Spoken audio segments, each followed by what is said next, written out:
Hey guys, in this video we're going to talk about the 10 reasons why your belly might not be shrinking on a ketogenic plan, okay?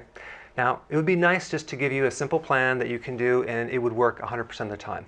But each body is different and there are very specific reasons why you might not be losing your belly, okay? Let's start with number one, not doing it correctly.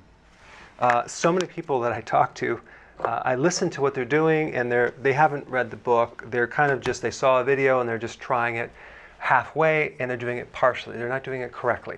So you want to bring your carbs down to 20 grams per day, maybe even less, okay? If your metabolism is really slow and you're going through menopause and you've done many diets in the past, you're going to probably have to bring your carbs down to 10 grams per day. That's just what it's going to take, because we have to counter that slow metabolism. Protein, have a moderate amount of protein, between 3 and 6 ounces per day. Large quantities of vegetables. And as far as the fat, in the very beginning, you're going to consume more fat to allow yourself to go from one meal to the next. But as you start getting into it, you have to cut that fat back, because what we don't want is your body to turn the dietary fat into ketones and not your own body fat into ketones. We want to rely on your own body fat. So we want to cut that down. I have a ton of videos on that. I'll put some links down below. So this is number one. Number two, you're not doing intermittent fasting. You're only doing keto. Well, that's not going to work because every time you eat, you trigger insulin. And so by doing intermittent fasting, you can greatly accelerate the results and decrease insulin big time. So the combination is really essential. There are so many therapeutic reasons why you need to do intermittent fasting, but that's in another video. So we want to combine these two. You want to start off with 3 meals and then slowly do 2 meals, okay, by pushing your breakfast forward to the point where you're not hungry in the morning. And then you want to take your dinner and your lunch and squish them together. That would be the ideal scene, to the point where you may want to go to 1 meal a day if your metabolism is really slow and or if you have a slow thyroid. Okay, it's just what you're going to have to do at this point. Number 3, it is working and you might think it's not working, okay? Now in the beginning of the program, a lot of people lose a lot of weight and then all of a sudden they slow down the weight loss and they think it's not working. They're used to like a pound a day and now they go a pound a week and they think it's not working. They get frustrated. On a real healthy person, the most you can lose is 2 pounds a week. I'm sorry, but that's just the fact. On an average person, it could be 1 pound a week. It's still working. It's just going to take some time. So the goal is to get healthy, then lose the weight. So what I would recommend is focus on the other indicators like energy, tolerance for sleep, memory, focus, inflammation. Focus on those, not just the weight loss, okay? But if you're losing even a half a pound a week, it's working, but it's a little slower, but we can always speed it up. But the point is that don't give up if you're only losing a half a pound or a pound a week. Just tweak things. Number 4, if you have a fatty liver, the capacity to make ketones, the capacity to make growth hormone work is going to be less. And the capacity to rid the fat is going to be less. So you're going to have to improve this fatty liver. I have a video down below on how to do that. You need to get some choline. That's a type of B vitamin that strips off fat out of the liver and it'll help you. The other point about this is that if your stomach is large, your body will have to get rid of the fat in the liver before the fat underneath in your abdomen area. So even though your abdomen might not be shrinking, your body is still losing fat, but it has to get it out of the organs first before it gets rid of the superficial or the fat that's right underneath your abdomen. So that's just a point I want to bring up because it's very, very common. So the body will go after the liver first and the organs and then the other fat second. Number 5, you're gaining muscle mass. If you're female and you're menopausal, chances are you have a lot of atrophy. That's loss of muscle.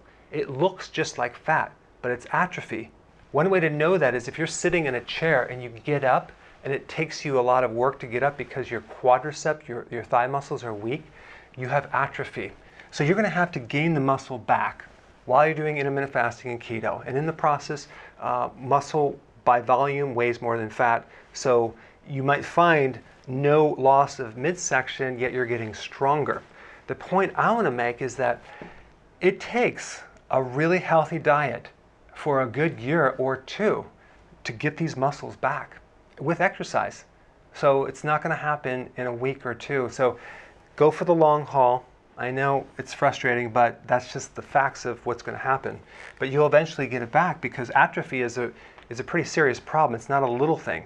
It's like your muscles are basically gone. Okay, number 6. You're not exercising correctly, or you're not exercising at all.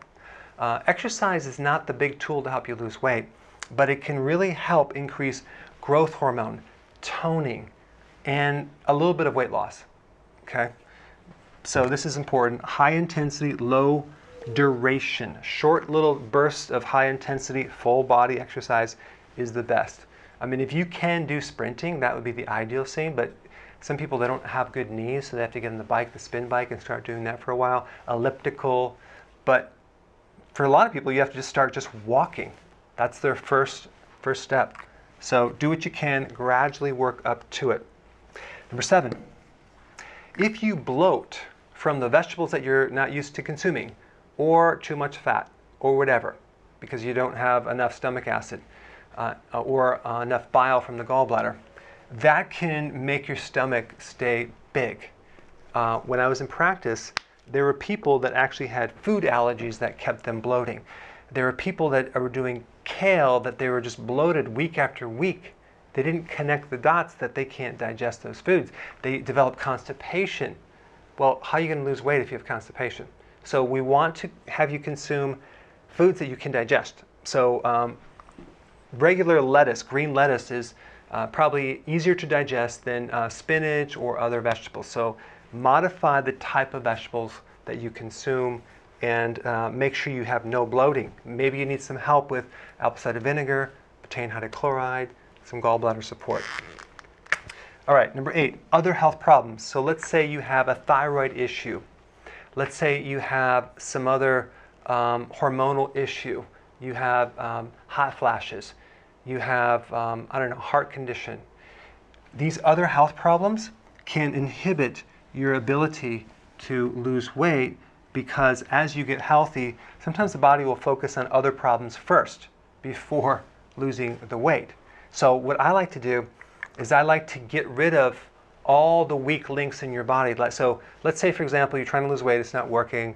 Well, what is the weakest link in your body? Is it the thyroid? Is it the adrenals? Focus on that, then watch what happens to the weight, because it's all about getting healthy, then losing the weight. All right, number 9, medications. Lots of medications, from cholesterol medication, statins, to antidepressant medications, have side effects of preventing weight loss. In fact, a lot of the symptoms from these medications are you develop more insulin resistance, which increases more insulin. Well, you're going to have to get with your doctor to find an alternative, something natural maybe that you can work with, but that's between you and your doctor, because the medication is just going to be a barrier. It's going to keep things really slow. And one more point about medications. If your blood values are normal and the doctor still has you on medications, then find another doctor, because you don't want to take medications if you really don't need them. All right, number 10. Stress and lack of sleep can severely inhibit your ability to lose your belly. So I have tons of videos on techniques that you can do, things you can do, foods you can eat, nutrition you can take to reduce stress, usually supporting a healthy adrenal gland, to enhance the sleep, which will then actually greatly help you lose weight. I mean, there are people that all we did is fix their sleep and they started losing weight, not changing their diet, not doing anything else. They continued to exercise. All we did is tweak the sleep, improved it a little bit, and all of a sudden that was to the point where they start losing weight. So it's quite amazing. All right, guys, there you have it. Find out which ones apply and go ahead and focus on that, and thanks for watching. Hey guys, I had a quick question. I'm thinking about doing a keto summit in Washington, D.C. this fall. And the reason I want to do it in the fall, that's my favorite time of the year where the leaves are falling. It's going to be gorgeous in Washington, D.C. And I wanted to know if you would be interested in coming out. So this way I have a chance to meet you and cover the entire subject of keto and intermittent fasting. So I haven't formulated all the details yet, but I just wanted to find out if you would be interested. I put a link down below. Let me know.